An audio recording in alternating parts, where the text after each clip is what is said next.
Day 7 hair serum.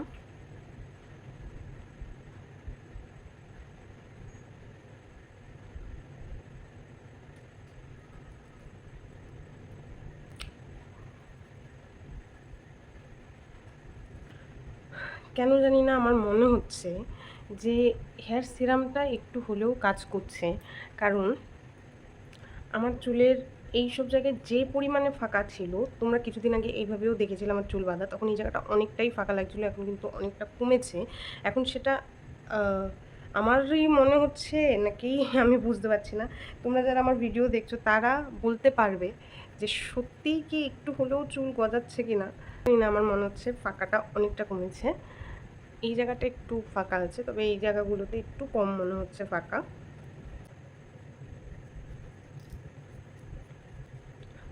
এই জায়গাটাও একটু হালকা ফাঁকা লাগছে, এই জায়গাটা।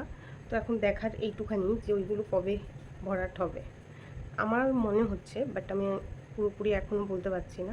হতেই পারে, মনে হতেই পারে, মনে হওয়ার মানেই যে সত্যি সত্যি হচ্ছে কিনা সেটা বলা যাচ্ছে না।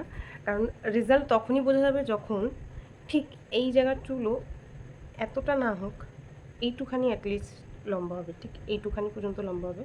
তখন আর এই যে ফাঁকা জায়গাটা দেখা যাচ্ছে, এই জায়গাটা আর ফাঁকা লাগবে না। তখন আমরা বলতেই পারি যে হ্যাঁ, সত্যিই কাজ করছে বা কাজ করে জিনিসটা। সিরামটা শেষ হওয়ার দিকে খুব তাড়াতাড়ি একটা অর্ডার করতে হবে, কারণ 6 মাস আমি এই সিরামটা ব্যবহার করব। সেক্ষেত্রে আমার অর্ডার খুব শিগগিরই করতে হবে। যদি ইমপ্রুভ দেখতে হয়, 6 মাস যখন বলেছি, তাহলে 6 মাস ব্যবহার করেই তোমাদের এর ব্যাপারে পুরো বলতে পারবো।